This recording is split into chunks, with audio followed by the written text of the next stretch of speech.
This channel does not promote any violent, harmful or illegal activities. All content provided by this channel is meant for educational purpose only. আজকে 15ই August স্বাধীনতা দিবস। অনেকেই আসেন যারা আমন্ত্রিত থাকেন, অনেক সাংবাদিক বন্ধুদের সাথেও দেখা হয় যারা দীর্ঘদিন আমরা একসাথে কাজ করেছি। আমরা একটা আড্ডা মারিও। তাই আমি যখন এসেছি আমি বলেছিলাম আমি একা আসতে আমার একটু প্রবলেম আছে, তাই আমি টিম নিয়ে আসব। আমরা কিন্তু একসাথে 10-12 জন এসেছি। এটা স্বাধীনতা দিবসের প্রোগ্রাম বলে তাই। হ্যাঁ, গভর্নমেন্টের যখন ইম্পর্টেন্ট কিছু থাকবে, ধরুন ওত নেওয়া বা এ মিনিস্ট্রি, তখন তো ওরা থাকবে সাথে, তখন আসা যেতেই পারে। যাই হোক, এর থেকে বেশি আমি কিছু বলবো না। সবাইকে আজকের দিনে স্বাধীনতা দিবসের অনেক অনেক যারা দেশের জন্য জীবন দিয়েছেন তাদের শ্রদ্ধা করছি, এবং আজকের জেনারেশনকে আমি অনুরোধ করব, ফ্রিডম স্ট্রাগল অনেকে লড়াই করেছেন, কেউ গান গেয়েছেন, কেউ জাগরণ করেছেন, কেউ সমাজ সংস্কার করেছেন। তাদের সবটাই যেন ভালোভাবে আমরা অনুকরণ করি, কারণ বাংলার মাটিটা কিন্তু মনে রাখতে হবে এটা সংস্কৃতি, সংহতি, সম্প্রীতির এবং নানা ভাষা, নানা মত, নানা পরিধান, বিবিধের মাঝে আছে ঐক্য মহান।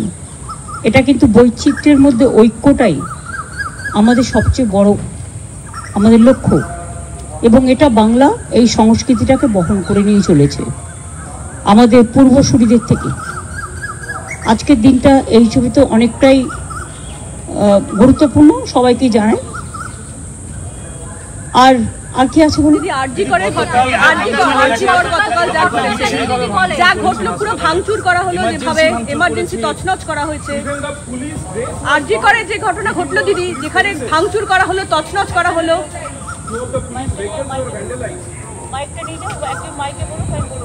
दीदी आरजीकर की घटना पे দিদি, আরজিকরে যে ঘটনা ঘটেছে গতকাল রাত্রে, যেভাবে তাণ্ডব চালানো হয়েছে, ইমার্জেন্সি ভাঙচুর করা হয়েছে, আন্দোলনরত ছাত্রছাত্রীদের মঞ্চটাও ভেঙে দেওয়া হয়েছে, এটাকে কিভাবে দেখছেন? আপনারা যখন এটা দেখাবেন প্লিজ কোশ্চেনটাও দেখাবেন। আমি নিজে থেকে কিন্তু বলিনি, কোশ্চেনটাও দেখাবেন, তার কারণ আমি কিন্তু নিজে থেকে কিছু রেজ করিনি। আপনারা আমাকে জিজ্ঞেস করছেন, আমি তার উত্তর দিচ্ছি। আমি যতটুকু ইনফরমেশন পেয়েছি, আমি ছাত্রছাত্রীদের কোনো দোষ দিচ্ছি না। বহিরাগত কিছু রাজনৈতিক লোক যারা বাংলায় অশান্তি করতে চান, বাম এবং রাম, তারা একত্রিত হয়ে এই গন্ডগোলটা করেছে। আমার সবচেয়ে খারাপ লাগছে কি জানেন, ঘটনাটা তো দুঃখজনক। আমরা বারবার বলেছি ফাঁসি চাই, আমি তো কালকেও মিছিল করবো ফাঁসির দাবিতে। তদন্ত তাড়াতাড়ি হোক, আমরা তো রবিবারের মধ্যে শেষ করবো ঠিক করেছিলাম। তা কোর্ট যখন সিবিআইকে দায়িত্ব দিয়েছে, তারা যে সহযোগিতা চাইবে আমরা করব, এবং আমরা সমস্ত ডকুমেন্ট দিয়েছি। যেগুলো কিছু কিছু লিক করা হচ্ছে, সেটা আমাদের পুলিশ যখন এনকোয়ারি করছিল কিছু লিক হয়নি, কারণ সুপ্রিম কোর্টের একটা ইনস্ট্রাকশন আছে, মৃতদেহের ছবি বা তার নাম বা মিডিয়া ট্রায়াল যতক্ষণ পর্যন্ত এনকোয়ারি শেষ না হচ্ছে ততক্ষণ করা যায় না। তাও আমরা কাল দেখেছি। আমার কথা হচ্ছে, মৃত্যুটা খুবই বেদনাদায়ক, তার পরিবারের প্রতি আমার পুরো সমবেদনা আছে। আমি কেন, আমাদের বাংলার সকলের, সারা দেশের সকলের। কখনো কখনো একাত্রা ঘটনা ঘটে যায়, এটা একটা সামাজিক ব্যাধি, এবং এরা সমাজের শত্রু, এরা কেউ বন্ধু নয়। সেই জিনিসটাকে আমরা কখনো সমর্থন করি না, করতে পারি না।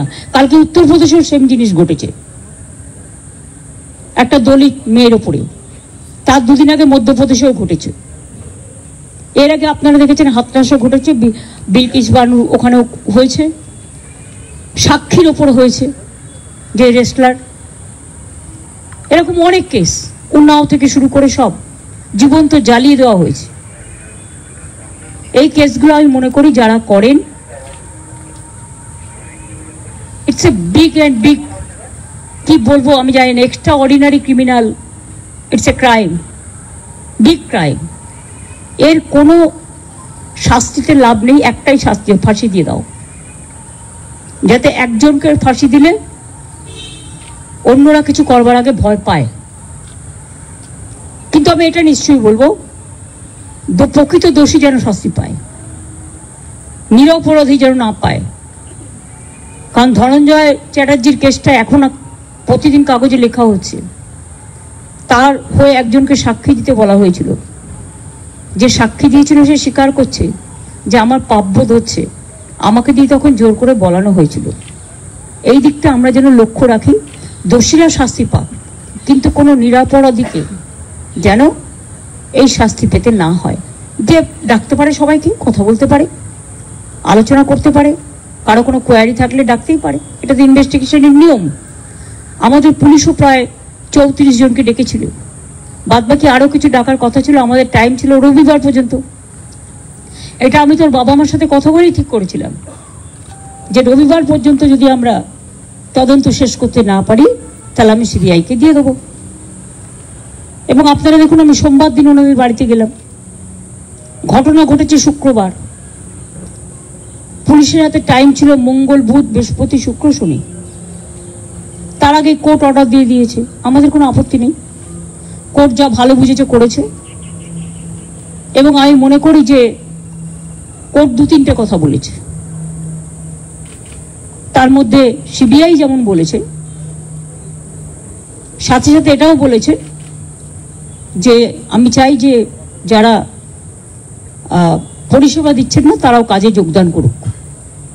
আমাদের তরফ থেকে হেলথ প্রিন্সিপাল সেক্রেটারি অনেকবার অনুরোধ জানিয়েছেন, আমিও পাবলিকলি অনেকবার অনুরোধ জানিয়েছি যতটা সম্ভব।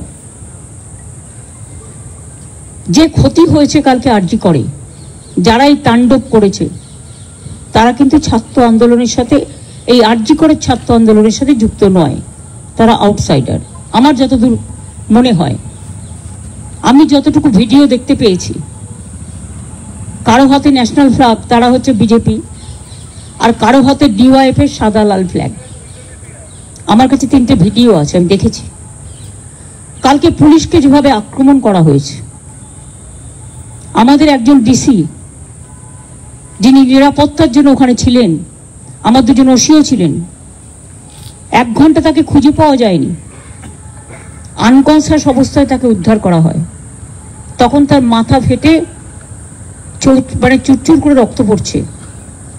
তাকে আমি সঙ্গে সঙ্গে রাত 3টে আমি পুলিশকে বলি ওকে অ্যাপেলেতে নিয়ে যাওয়ার জন্য, কারণ ব্রেন স্ক্যান ট্যান করতে হবে। আর এটা অনেক সময় মাথায় আঘাত পড়লে কোমা টোমাতে চলে যায়, সঙ্গে সঙ্গে ট্রিটমেন্টটা ঠিকমতো না হলে। তাছাড়াও অনেকেই মার খেয়েছে পুলিশের, কিন্তু আমি একটা সাধুবাদ তাদের দেবো, তারা ধৈর্য হারাননি। এত তাণ্ডব দেখেও তারা সহ্যের সীমা হারায়নি, তারা শান্তির জন্য কাউকে আঘাত করেনি, এটা ভালো। বাঁধ ভেঙে গেলে, একটা গান আছে না রবীন্দ্রনাথ ঠাকুরের, বাঁধ ভেঙে দাও, বাঁধ ভেঙে দাও, বাঁধ ভেঙে দাও। বাঁধটা ভাঙা উচিত না। আন্দোলনের পরিসীমা, আন্দোলনের সীমা যারা আন্দোলন করে তাদের নজরে রাখতে হয়। আমি ছোটবেলা থেকে আন্দোলন করেই জন্মেছি, আন্দোলন করেই বড় হয়েছি। আমরা কোনোদিন হসপিটালের ভেতরে গিয়ে সব তাণ্ডব করিনি, ফায়ার ব্রিগেডে গিয়ে এসব করিনি, এসব মাথায় রাখবেন। দীর্ঘদিন দাঙ্গার সময় রাজনীতি করিনি।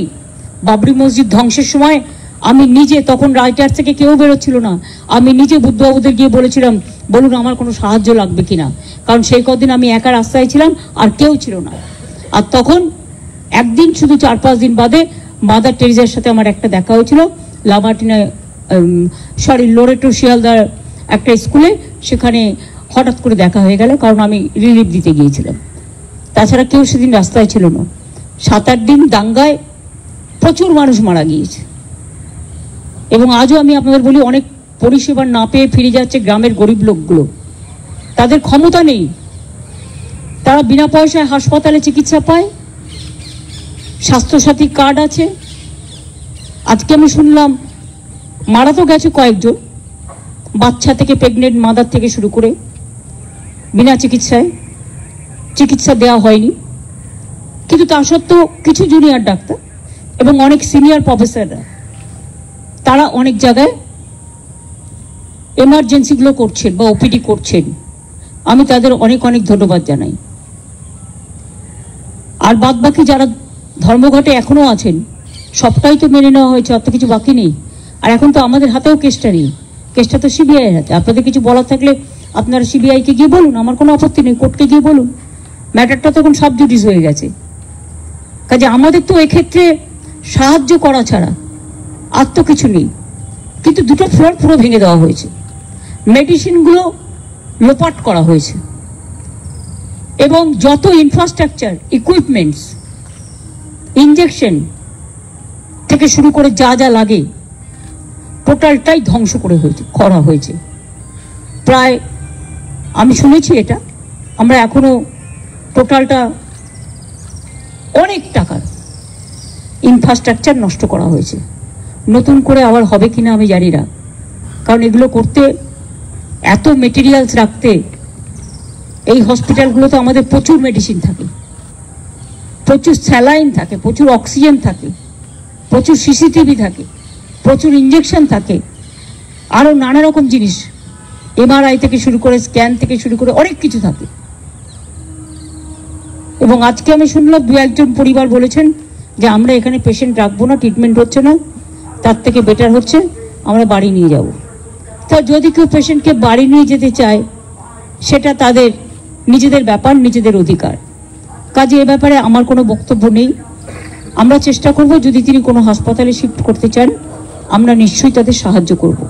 এটা মানবিক ব্যাপার, রোগীকে চিকিৎসা দেয়। ঠিক আছে? পুলিশের ড্রেস পুড়িয়ে দেওয়া হয়েছে, পুলিশের মাথা ফাটিয়ে দেওয়া হয়েছে, পুলিশকে জঘন্যভাবে আক্রমণ করা হয়েছে। আমরা কি একবারও ভাবি দুর্গাপুজোর সময় নিরাপত্তা দেয় কারা? কারা দেয়? কলকাতা পুলিশ দেয়, স্টেট পুলিশ দেয়। খেলা থেকে শুরু করে, রাস্তার জ্যাম থেকে শুরু করে, সাংস্কৃতিক অনুষ্ঠান থেকে শুরু করে, চলচ্চিত্রের শুটিং থেকে শুরু করে সব ব্যাপারেই তো এই রাজ্য পুলিশই কাজ করে, কলকাতা পুলিশই কাজ করে। তাদের মারধরের ব্যাপারটা কি? তারা তো কিছু করেনি।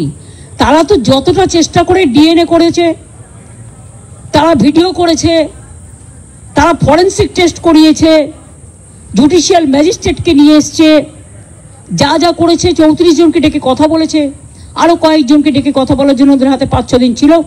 তাছাড়াও বারবার করে সব কিছু মা বাবাকে দেখিয়ে আসা হয়েছে। টোটাল রিপোর্টটা, টোটাল ভিডিও, পোস্টমর্টমের রিপোর্ট থেকে শুরু করে ঘটনা সবটাই ওর বাবা আমাকে দেখিয়ে আসা হয়েছে এবং বলেছে বলুন এরপরে আপনাদের কোনো কোশ্চেন আছে কিনা। এটুকু থাক। আমাদের বাংলায় স্ট্রাইক হয় না, কারণ আমাদের স্ট্রাইক বন্ধ করা আছে। যে স্ট্রাইকে জয়েন করবে সে নিজেরটা নিজে বুঝে নেবে। বাট আমি সবাইকে আবেদন করব সব খোলা রাখতে। বাংলাকে অচল করে দেওয়ার পরিকল্পনা করে সন্ত্রাস করার একটা চক্রান্ত চলছে বাম আর রাবের। আমি সবাইকে বলবো সব সোশ্যাল নেটওয়ার্কের সবটা কিন্তু ঠিক নয়। আজকাল এআই এর মাধ্যমে আমি জানি না, হয়তো আমার মুখ বসিয়ে দিল, আমার গলাটা নকল করে কিছু বলে দিল, এতে বিশ্বাস করবেন না। আমি যখন বলবো সবাইকে বলবো। আর আমি টুইটারে আমি মেসেজ দিতে পারি বড় জোর, কিন্তু আমি বলতে যাবো কেন? যখন অনেক প্রেস আছে তাকে আমি অডিও ভিজুয়াল এড আমি দিতে পারি, ভিডিও দিতে পারি। সুতরাং আপনাদের আমি এটা বলবো বারে বারে যে টোটাল সোশ্যাল নেটওয়ার্কে যেমন একটা প্লাসও আছে, মাইনাস হচ্ছে সাইবার ক্রাইমের একটা বড় জায়গা। কেউ কেউ ভাবছে মিথ্যে কথা বলে আমার ইউটিউবের চ্যানেলটার দর্শক বাড়িয়ে নিই এবং বাড়িয়ে নিয়ে আমি একটা ইনকাম করতে পারবো, এটা একটা ব্যবসা হয়ে গেছে। কিন্তু ব্যবসা করতে গিয়ে মিথ্যা অপপ্রচার করে আগুন লাগিয়ে দেওয়া, সাম্প্রদায়িকতা করা, দেশের মনে রাখবেন দেশের যে ঐক্য, মাতৃভূমিকে অপমান করা, অসম্মান করা, এটা ঠিক নয়। এদিকে আমি পুলিশকে বলেছি কড়া নজর রাখতে। আমি শুধু কেন, সেদিনকে নীতি আয়োগের মিটিংয়ে প্রধানমন্ত্রী যখন ভাষণ দিচ্ছিলেন তিনি প্রথম এটাই বলেছিলেন যে সাইবার ক্রাইমটাকে আমাদের খুব সিরিয়াসলি দেখা উচিত। এ ব্যাপারে আমি তার সাথে একমত। দিদি রাজভবনের বিবৃতিতে দিদি আমরা দেখলাম কেন্দ্রীয় প্রকল্পের কথা সবগুলো আছে, রাজ্যের যে এত ভালো ভালো প্রকল্প আছে আপনার একটাও উল্লেখ নেই। সেটা রাজার ব্যাপার, আমি তো প্রজা। দিদি আরজি করে নিরাপত্তা কি বাড়ানো হবে? আমি এ নিয়ে কিছু বলতে পারবো না, কারণ এটা পুলিশ দেখবে। পুলিশকে যদি মারা হয়, যে নিরাপত্তা দিতে গেছে তাকে যদি তার জামা কাপড় পুড়িয়ে দেওয়া হয়, তাকে আটকে রাখা হয়, তার সে আনকনসিয়াস অবস্থায় 1 ঘন্টা পড়ে থাকে, সেটা পুলিশ ডিসাইড করবে। আমি কে? দিদি আপনারা খাওয়া দাওয়া করলেন? Not a single drop of water also.